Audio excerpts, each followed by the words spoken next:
You can build yourself a PS5, or at least a gaming PC with the same specs as a PS5. It's fairly easy actually. All you need is an 8-core Zen 2 CPU, an RDNA 2 graphics card with 36 compute units, and all the other basic bits, and voila, one PS5 clone. You might not want to. After all, the PS5 looked pretty impressive in 2020, but time marches on. Technology improves, usually, and what looked like a PC killer 5 years ago now looks like something we might expect from the next generation of handhelds. Still, it's comforting to know that your console equivalent PC can give a console equivalent experience for the foreseeable future. Wait, what's the title of this video?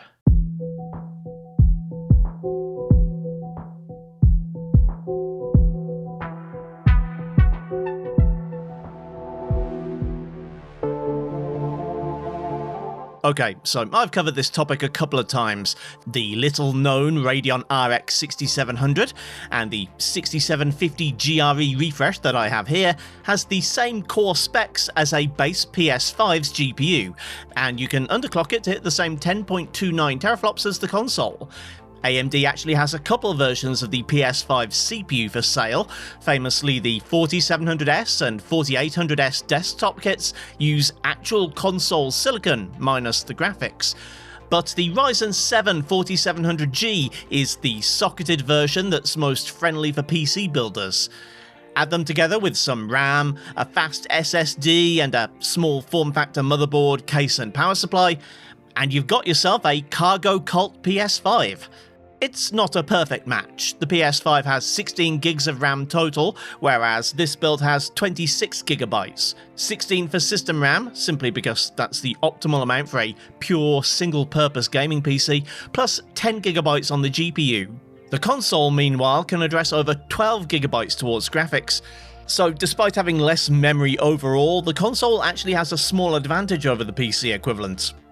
I could swap the 6750 GRE for an XT, which has 12 gigabytes, but also has more compute units, and that would then give the PC an unfair advantage.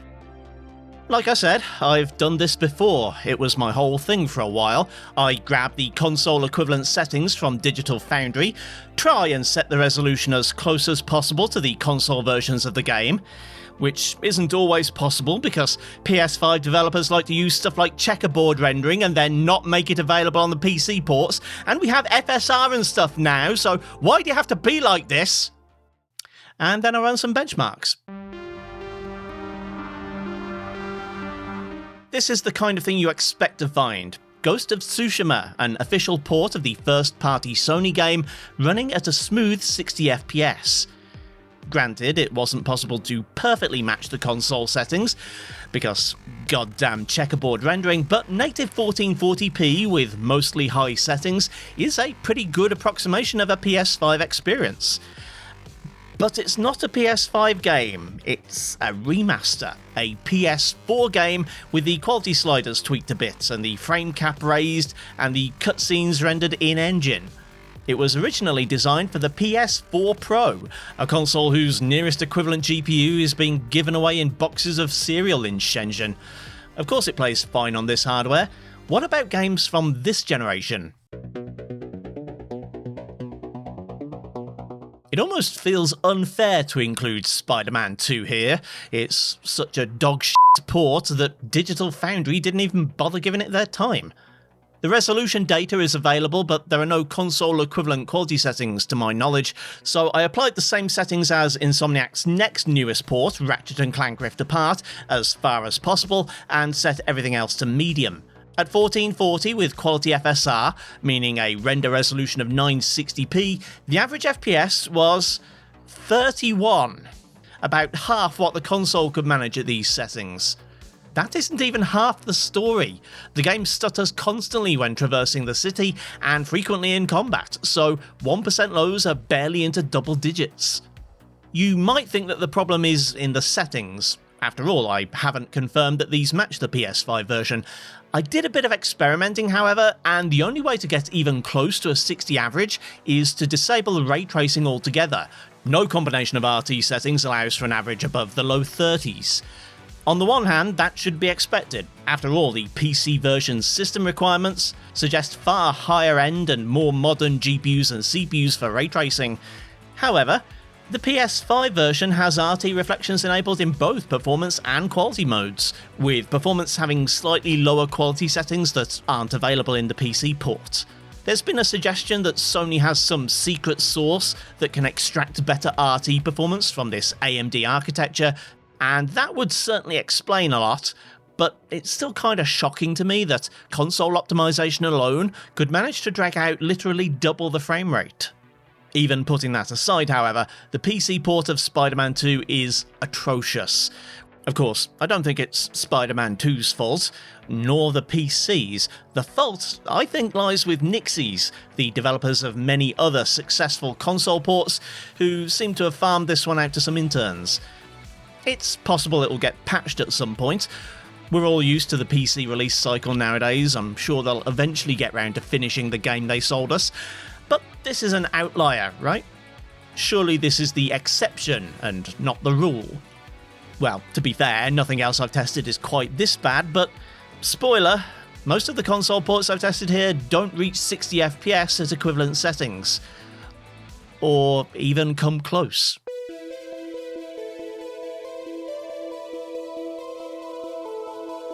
The Last of Us Part 2 Remastered is, by all accounts, a perfectly good experience on PS5.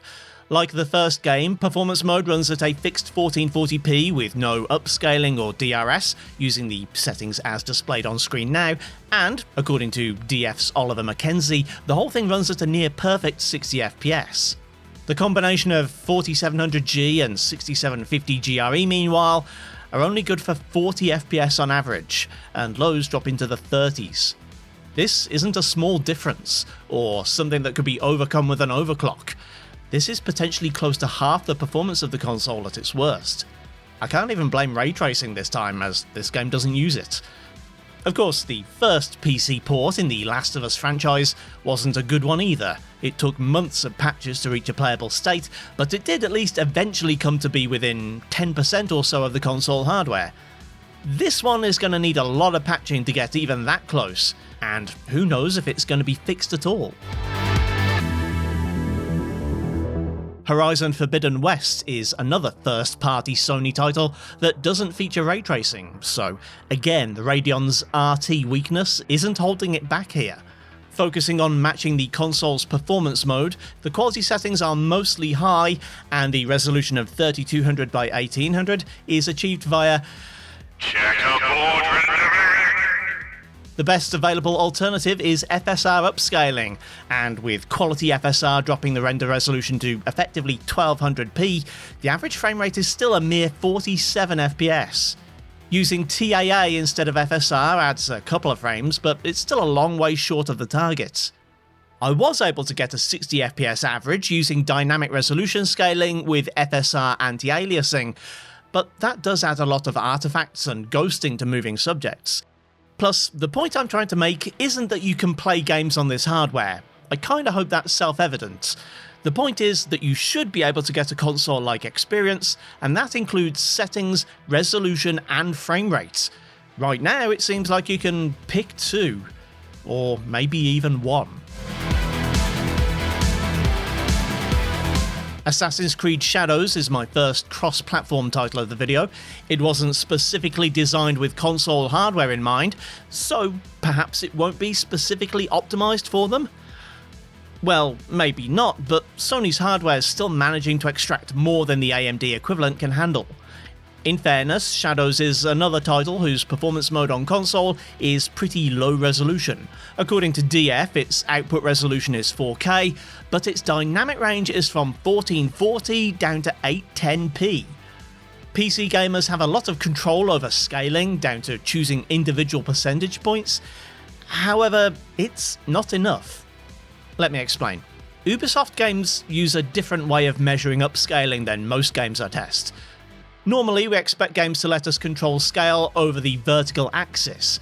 4K is 2160p, so 50% is 1080p. Mathematicians and other dweebs will tell you that this is wrong. 1080p isn't 50% of 4K, it's 25%, because the total number of pixels in a 4K image is over 8 million, while a 1080p image is just 2 million. 50% of a 4K image would actually be just over 4 million pixels, which would be expressed as 2715 by 1527, or 1527p. By that metric, 810p is only 14% of 4K, and the slider in AC Shadows just doesn't go that low. The best I could manage was to run the game natively at 1440p, the upper bounds of the PS5 version's DRS, and to set the lower limit to 32%. And the results? 45 FPS.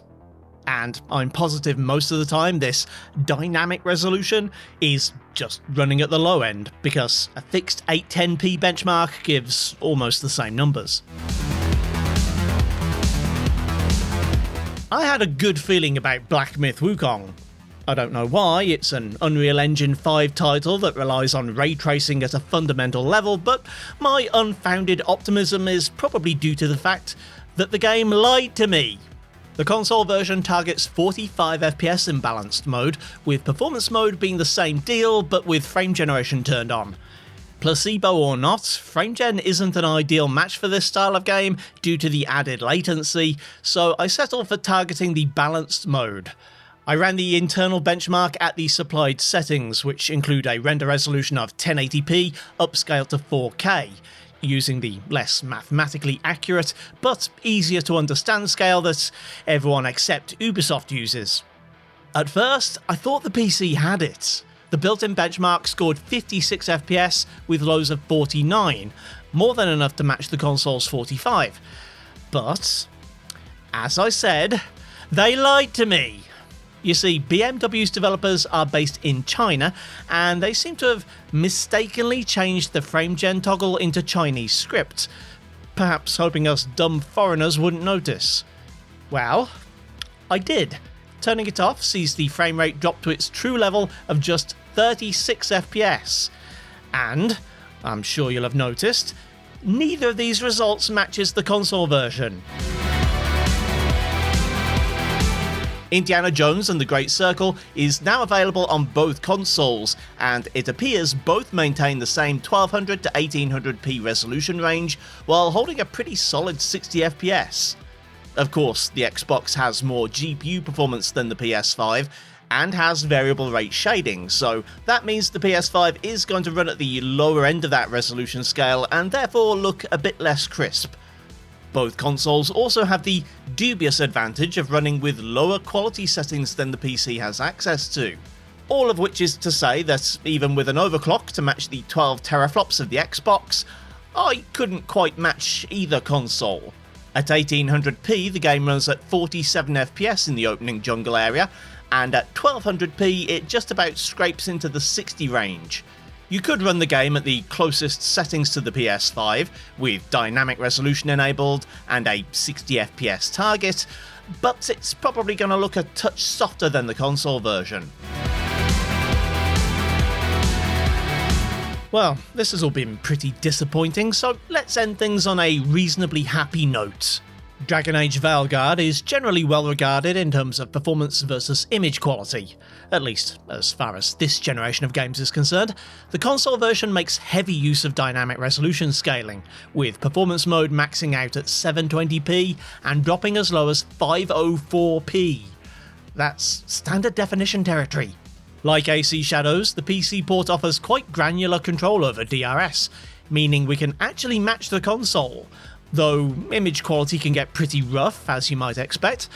By choosing the performance equivalent settings, dropping output to 1440p and setting DRS to a minimum of 35%, I saw an average of 70 FPS with lows in the 50s.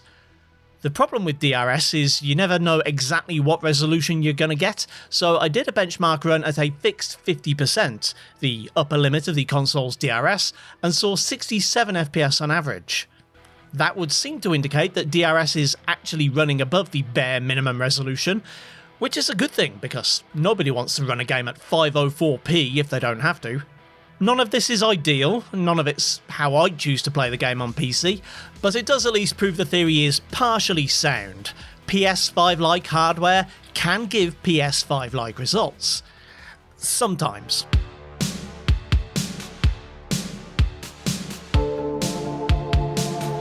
This PS5 Equivalent PC was never really something I intended people to go out and buy. A Ryzen 5 5600 or i5 12400 is a better buy for a gaming CPU.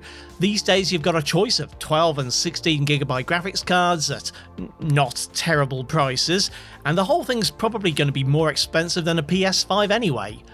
It was really just one of those weird experiments us YouTubers do for clicks, and it satisfied my personal curiosity about console equivalent hardware. This time around, the experiment looks like a pretty dismal failure. There may be ways to improve things. Perhaps switching operating systems to something like Bazzite OS would see better performance, but given that, even ignoring the abominable Spider-Man 2 port, the average result is only about 3/4 of the console. It's a lot to ask. I think I'll be keeping hold of these parts for a while. Maybe I'll revisit the topic at the end of the console generation, and perhaps I'll give Bazzite a try. Speaking of which, I'm also keen to get my hands on something called the ASRock BC250, a weird little system on a board that's designed for crypto mining and which features a full PS5 APU, including the graphics. Apparently some folks have had success installing Linux on it and making it into an actual usable gaming PC. In the meantime, I'm going to work on some ideas for more practical console killers, so keep an eye out for those in the coming weeks. Thanks for watching, kindly do the usual YouTube things if you feel so inclined, and I'll see you next time.